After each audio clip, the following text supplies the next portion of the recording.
channel Ngulik Horor.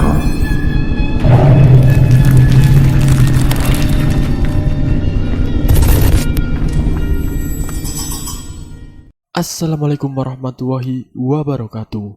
Kembali lagi di channel Ngulik Horor. Kali ini saya akan membawakan kisah misteri yang diambil dari Mak Desi Prayogo 1. Kalian juga dapat mengunjungi tweet beliau langsung ya. Nanti link saya akan sediakan di kolom deskripsinya. Oh ya, di dalam cerita ini nama dan tempat saya samarkan semua ya, untuk menjaga privasi pihak yang terlibat di dalamnya. Yuk, daripada kita lama-lama, langsung saja kita simak ceritanya. Bismillahirrahmanirrahim. Kali ini saya akan membawakan kisah misteri yang berjudul Seorang Perempuan yang Hampir Dijadikan Tumbal. Kejadian ini terjadi sekitar pertengahan tahun 2014, di mana temanku, sebut saja namanya Rizka, baru saja menikah dengan suaminya Edo, di mana kejadian ini tidak pernah terbersit sama sekali di benaknya. Ceritanya bermula saat dia selesai menggelar acara resepsi pernikahannya. Setelah acara dangdutan dan para pengunjung bubar, dia juga mulai masuk ke rumah untuk bersih-bersih lalu istirahat. Itu sekitar hampir jam 1 malam. Tapi tiba-tiba saat mau tidur dia ngerasa lapar sekali. Rizka ini tipe orang kalau perutnya sudah lapar terus tidak langsung makan dan dipaksa tidur, alamat besok paginya langsung down. Mau tak mau si Edo harus beliin Rizka makanan di luar, karena menurut Rizka di dapur makanannya semuanya sudah habis, hanya tersisa semangka. Aduh, cari makan di mana jam segini ya? Gerutu Edo yang sempat terdengar telinga Rizka. Perumahan rumah Rizka ini lokasinya itu sangat sepi. Kalau malam-malam masuk situ rasanya mak sempriwing. Itulah alasannya Edo menggerutu. Tapi di lain sisi tidak mungkin habis nikah terus besoknya Rizka drop. Tidak lama kemudian Edo memutuskan untuk berangkat beli makanan, karena dia juga ngerasa bertanggung jawab sama kesehatan Rizka. Ternyata Edo berangkat sendiri naiki motor. Rizka memilih menunggu di rumah. Sambil menunggu Edo, Rizka ini menonton TV yang acara malamnya tidak jelas. Terus HP Rizka berbunyi. Ternyata ada telepon dari Edo yang mau nawarin makanan. Di telepon Edo bilang, "Yang, di sini yang buka tinggal warung sambelan, tapi rame sekali yang. Kamu mau tidak? Kalau mau sabar bentar ya." Terus Rizka menjawab, "Ya udah, tidak apa-apa yang, tapi sambelnya dipisah ya." "Oke yang," sahut Edo bebarengan dengan ditutupnya telepon. Setelah dapat jawaban begitu dari Rizka, dibelilah sambelan itu sama Edo, dan Rizka lanjut menonton TV. Kurang lebih 1 jaman Edo balik, padahal lokasi antara warung itu dengan rumah Rizka ini tidak terlalu jauh. Berhubung lagi rame, makanya lama datangnya. Ternyata Edo membelinya 2, satu untuk dia dan satu lagi untuk Rizka. Pastinya juga sesuai pesanan Rizka yang sambelnya dipisah. Selanjutnya mereka memakan dengan lahap. Tapi di sela-sela makannya mereka, Rizka tiba-tiba terhenti karena di mulutnya ada sesuatu yang ganjel. Ketika Rizka ambil, dari sela-sela nasinya itu terselip rambut yang masuk ke mulutnya saat makan. Ini bukan rambut manusia, melainkan kayak semacam bulu hewan. Warnanya abu-abu tua dan teksturnya agak tebal. Sontak Rizka teriak dan muntah di kamar mandi, sampai keluar semua makanan yang dia makan. Spontan Edo langsung menghampiri Rizka karena saking kagetnya. Bahkan orang tua Rizka juga ikut terbangun. Setelah Rizka muntah, Akhirnya badannya langsung lemas seperti orang tidak punya tenaga. Edo pun selesai dengan makanannya dan buang makanan itu, lalu mengajak Rizka untuk tidur saja karena sudah malam juga. Besoknya pagi-pagi saat Edo bangun, dia melihat Rizka cuma duduk bengong di samping tempat tidur. Wajahnya sangat pucat, dan saat Edo menggerakkan tangan Rizka, terlihat jelas kalau badan Rizka lemah sekali. Lalu Edo menyuruh Rizka untuk beristirahat, tidak usah kerja dulu. Pikirannya mungkin Rizka kecapean. Lalu Edo pun pergi mandi meninggalkan Rizka sendirian di kamar. Selesai mandi, Edo langsung sarapan dan berniat mengambilkan sarapan untuk Rizka, lalu menyuapinya. Kebetulan Edo mengambil cuti seminggu untuk pernikahannya, jadi dia bisa merawat dan menjaga Rizka di rumah. Beda dengan Rizka hanya boleh libur 1 hari saja dari tempat kerjanya. Aneh sekali kerjaan Rizka ini. Apa mungkin karena dia bekerjanya di mall, makanya seperti itu. Tapi berhubung Rizka sakit, jadi dia terpaksa harus libur dulu. Saat hendak mau menyamperin Rizka, Edo ini semakin kaget sama kondisi tubuh Rizka. Edo langsung memanggil orang tua Rizka dan menyiapkan mobil, lalu membawa Rizka ke rumah sakit terdekat. Karena tubuh Rizka sudah benar-benar parah, di mana mata Rizka melotot, wajahnya super pucat sampai tiba-tiba pipi tembemnya Rizka jadi kempot. Saat aku melihat foto Rizka, kayak bukan lihat Rizka. Ya, aku bisa memahami gimana paniknya Edo dan orang tua Rizka saat melihat anaknya kayak gitu. Seakan tubuh Rizka lagi dimasukin sama sesuatu. Tidak menunggu lama, Edo, mama Rizka dan tentunya Rizka pergi ke rumah sakit secepat mungkin. Singkat cerita, mereka pun tiba di rumah sakit. Rizka pun langsung dibawa ke IGD dan terlihat mama Rizka menangis sejadi-jadinya. Saat Rizka didatangi beberapa perawat dan seorang dokter, mereka kebingungan melihat kondisi Rizka. Bahkan mereka bilang detak jantung dan nadi Rizka normal seperti orang sehat. Tapi melihat kondisi Rizka, dokter memutuskan untuk mengambil sampel darah Rizka untuk dicek ke laboratorium. Tiba-tiba saat dokter selesai mengambil sampel darahnya, Rizka teriak-teriak sambil kejang-kejang. Seluruh orang yang di IGD panik. Bahkan ada beberapa suster sampai keluar ruangan karena takut. Dengan terpaksa, dokter memberi obat penenang di infusnya. Dan seketika Rizka tertidur pulas masih dengan kondisi fisik yang memprihatinkan.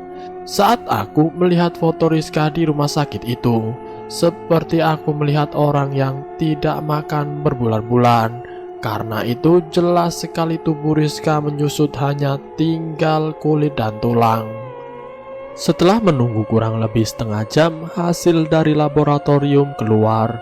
Betapa kagetnya dokter itu saat membawa hasil tesnya. Di situ tertulis bahwa Rizka dinyatakan sehat tanpa ada penyakit apapun. Otomatis Edo dan mama Rizka juga shock mendengar hal itu. Lantas Rizka ini kenapa? Tapi dokter tidak menyerah sampai di situ. Dokter memberi Edo surat pengantar untuk Rizka foto ronsen. Mungkin nanti hasilnya akan terlihat jelas Rizka ini kenapa. Tidak pakai pikir panjang, Edo pun ke ruangan administrasi, lalu membawa Rizka ke ruang foto ronsen. Kata Edo, berhubung Rizka masih terpengaruh obat biusnya, akhirnya dia foto ronsen dengan alat yang biasanya dipakai untuk foto ronsen jenazah. Entah di mana prosesnya, di dalam Edo tidak tahu, karena dia hanya menunggu di luar. Setelah Edo menunggu, akhirnya salah satu perawat membuka pintu sambil mendorong kasur Rizka keluar ruangan dan memberitahu hasilnya baru jadi nanti sore. "Semoga hasilnya baik-baik saja ya Pak," kata Edo ke perawat itu sambil mengusap-ngusap rambut Rizka. Lalu mereka masuk ke dalam IGD lagi. Lalu dokter bilang mau tidak mau Rizka harus diopnam. Pergilah lagi Edo ke administrasi, kali ini untuk mengurus kamar rawat inap. Karena mereka tidak pakai BPJS, jadi Edo pilih kamar yang sekamar hanya diisi 2 orang saja. Setelah semua di ACC dan sudah mendapat kamar, akhirnya mereka pindah ke kamar. Dan kebetulan saat itu kamar yang dipilih Edo masih kosong, belum ada pasien yang lain. Tidak terasa waktu sudah berganti siang hari, sedangkan kondisi Rizka masih terbaring lemas di kasur dengan posisi belum tersadar. Edo melihat mama mertuanya seperti sudah kelelahan. Lalu Edo berinisiatif untuk mengantar pulang sambil Edo mengemas beberapa baju ganti untuk dibawa dia ke rumah sakit. Singkat cerita, pulanglah Edo dan Mama Rizka ke rumah.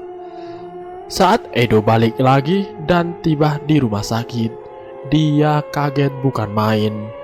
Dia melihat dari arah pucuk sudut lorong, depan kamarnya penuh dengan orang yang melihat ke arah dalam kamar Rizka. Karena Edo khawatir, dia pun segera menghampiri kerumunan orang itu. Sesaat dia tiba di depan pintu kamar, dia terasa kaget melihat Rizka yang ternyata sudah sadar dan duduk di atas kursi. Tatapan mata Rizka kosong. Tubuhnya lemas dan terlihat banyak darah yang bercecer di atas spray dan lantai. Semakin khawatir Edo melihat kondisi Rizka saat itu. Dia pun mencoba bertanya dengan orang-orang yang di depan kamarnya.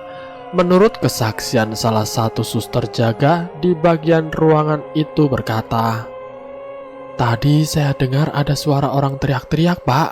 Pas saya dekatin, ternyata sumbernya dari kamar ibu ini. Saya tidak berani masuk dan saya coba panggil perawat laki-laki.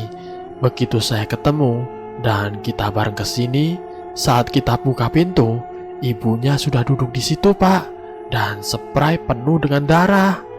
Mungkin ibunya melepas paksa infus di tangannya, Pak. Tapi kita mau mendekat takut, Pak. Dan saya mencoba untuk menghubungi Bapak. Tapi HP Bapak ternyata di situ, di meja samping Ibu Rizka tidur. Akhirnya saya telepon dokter, tapi belum datang-datang. Tapi Pak, seharusnya obat bius Ibu habisnya itu sekitar 6 sore nanti. Tapi ini baru jam setengah 5 sore, obat bius Ibu sudah habis, Pak. Mohon maaf, Pak. Ini sedikit aneh saja, Pak, menurut saya," sambung suster jaga itu. Pikiran Edo pun semakin kacau. Sebenarnya apa yang terjadi sama Rizka? Padahal kemarin dia masih baik-baik saja. Tidak lama dokter datang bersama dengan petugas rumah sakit yang akan membersihkan kamar tempat Rizka. Saat dokter memeriksa Rizka dan menempelkan stetoskop ke arah dada Rizka, dokter itu langsung teriak karena telinganya sakit akibat suara-suara monyet yang tertangkap di stetoskopnya. Saat dokter itu berkata ke Edo kalau seakan dia jelas sekali mendengar suara monyet itu ramai sekali dan seakan jumlahnya banyak, makanya telinganya sampai sakit. Tapi sayangnya Edo tidak percaya, karena memang Edo ini tipe orang yang selalu pakai logika. Cerita ini sempat ramai sekali di rumah sakit tempat Rizka dirawat saat itu, karena Rizka satu-satunya pasien yang datang dengan kondisi paling aneh. Singkatnya, hari sudah menjelang maghrib, dan saat Edo duduk-duduk di depan dari arah lorong seberang, ada perawat yang menyuruh dia untuk ke ruangannya dokter. Ya, ke ruangan dokter yang menangani Rizka, karena hasil dari ronsen Rizka sudah keluar. Edo semakin tidak sabar. Sebelum dia ninggalin Rizka, dia memastikan terlebih dahulu bahwa kondisi bisa ditinggal. Setelah dipastikan semua kondusif, dia baru pergi menemani dokter di ruangannya. Dengan harap-harap cemas, Edo berdoa di sepanjang jalan menuju ke ruangan dokter agar hasilnya baik-baik saja. Tapi ternyata tidak. Saat dia masuk dan dokter menyuruhnya untuk duduk, dokter pun memperlihatkan hasilnya yang ditempel di suatu papan terang yang ada lampunya. Di situ terlihat jelas fotonya. Edo melihatnya dengan ekspresi heran karena dia sama sekali tidak paham, dan yang dia pahami bahwa tulang-tulang dari foto itu seperti patah-patah semua. Lalu dokter membuka obrolan. Bagaimana bisa orang yang sehat bisa hidup dengan kondisi tulang rusak yang patah-patah seperti ini, Pak? Edo semakin bingung. Seharusnya orang dengan kondisi seperti ini sudah meninggal di tempat saat dia mengalami kecelakaan, Pak, sambung dokter itu. Edo semakin bingung dengan perkataan dokter itu. Pikirannya kacau. Ternyata dokter ini menganggap bahwa Rizka habis mengalami insiden kecelakaan, makanya kondisinya seperti itu. Ketika Edo coba menjelaskan kronologinya secara lengkap kepada dokter itu, sekarang malah gantian dokternya yang bingung dan bengong. Tanpa pikir panjang, Edo langsung menghubungi Mama Rizka untuk segera menemuinya di rumah sakit dan menceritakan semua hasil ronsen Rizka. Mamanya pun terlihat shock. Dia pun kembali ke ruangan Rizka sambil melihat dari jendela kondisi Rizka. Dan tanpa sadar dia menangis antara kebingungan dengan apa yang dialami istrinya saat itu. Dia memutuskan untuk sholat di musola yang ada di rumah sakit sambil sedikit menenangkan pikirannya. Singkatnya dia pun selesai sholat dan hendak balik ke kamar Rizka. Dia melihat kalau mama mertuanya sudah datang, tapi kali ini berempat. Di situ juga ada bapak mertuanya yang baru pulang kerja dan dua orang seperti ustadz. Awalnya dia sangat bingung dengan kedatangan mertuanya dengan dua ustadz ini.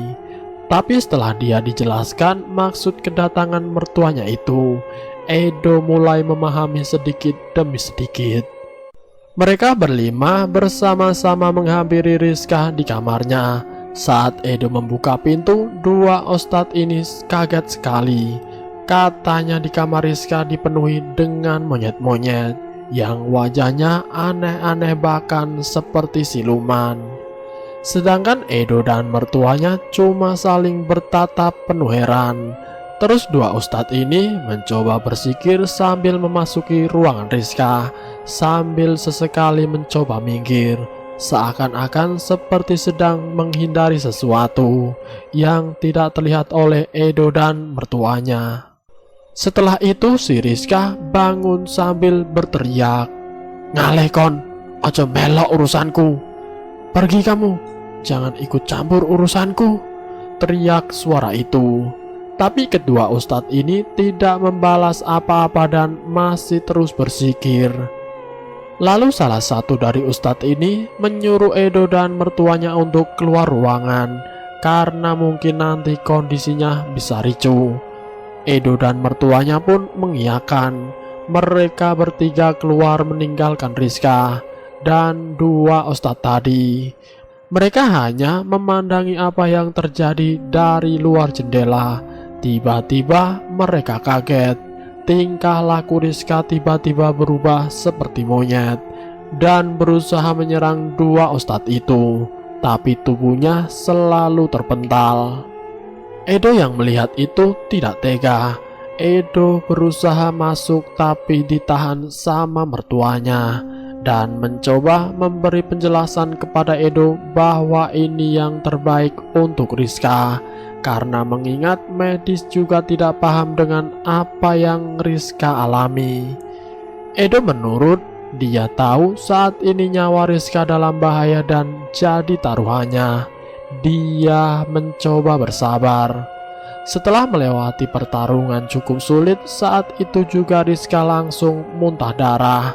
Salah satu ustadz itu menadahi muntahan Rizka dengan plastik yang di dalamnya sudah ada kembang, lalu menalinya dan memberi Rizka minum air yang sudah diberi bacaan ayat-ayat Al-Quran. Singkatnya, seketika kondisi Rizka membaik, benar-benar membaik dan pulih. Sosok Rizka seperti sudah kembali lagi ke raganya, meski tubuhnya masih lemas. Edo berusaha mengelap muntahan darah Rizka dengan tisu dan memeluknya. Tapi anehnya, Rizka malah kebingungan melihat sekitarnya. Dia malah bertanya kenapa bisa di rumah sakit. Tapi Edo menyuruh Rizka untuk beristirahat dulu karena tubuh Rizka masih lemas. Salah satu ustadz ini mulai bercerita bahwa Rizka hampir menjadi pesugihan monyet yang dilakukan oleh salah satu orang pemilik warung sambelan itu. Tapi beruntung iman Rizka kuat, jadi dia tidak langsung meninggal. Sontak Edo, Rizka dan orang tua Rizka kaget sekali. Pak Ustadz itu juga menambahkan bahwa mungkin weton Rizka itu cocok dengan weton tumbal yang diminta oleh pesugihannya. Jadi saat kebetulan Edo beli nasi di situ dan si jin melihat bahwa istrinya Edo ini wetonnya cocok, makanya si pemilik warung langsung menyelipkan bulu monyet dalam nasi milik Rizka. Karena cara membedakannya sangat simpel, Edo sambelnya dicampur di nasi, sedangkan Rizka kan dipisah, jadi pasti tidak akan tertukar. Jadi rambut yang masuk ke mulut Rizka itu adalah bulu monyet pesugihan. Sampai detik ini, Rizka kalau ingat kejadian itu, dia tidak henti-hentinya mengucap syukur kepada Allah bahwa dia masih dikasih kesempatan berumur panjang dan bisa melalui kejadian menyeramkan itu dengan mudah. Wallahu alam. Terkadang kuasa Allah itu besar sekali dan tidak disangka-sangka. Cobaan yang dikasih ketika lagi-lagi dari cerita ini, kita bisa mendapat sesuatu pembelajaran berharga. Apapun usaha yang kita rintis, jangan pernah memakai hal-hal yang berkaitan dengan pesugihan. Selain tidak berkah, konon katanya juga bisa membunuh rezeki anak cucu kita. Namanya juga orang usaha, pasti mengalami masalah. Tapi jangan sampai pernah punya pikiran untuk mengalahkan segala upaya demi ingin cepat kaya. Jangan karena hanya uang kita jadi manusia yang miskin akal. Semoga kita selalu dalam lindungan Allah. Dan saya mendoakan semua yang lagi merintis usaha, semoga usahanya berkah untuk banyak orang dan lancar. Amin ya robbal alamin. Ambil sisi positifnya dan buang jauh-jauh sisi negatifnya. Terima kasih sudah mampir di channel kami. Jika kalian tertarik dengan video kami, silakan tekan tombol like, share, dan komen. Tekan subscribe untuk mengikuti video kami selanjutnya. Wassalamualaikum warahmatullahi wabarakatuh.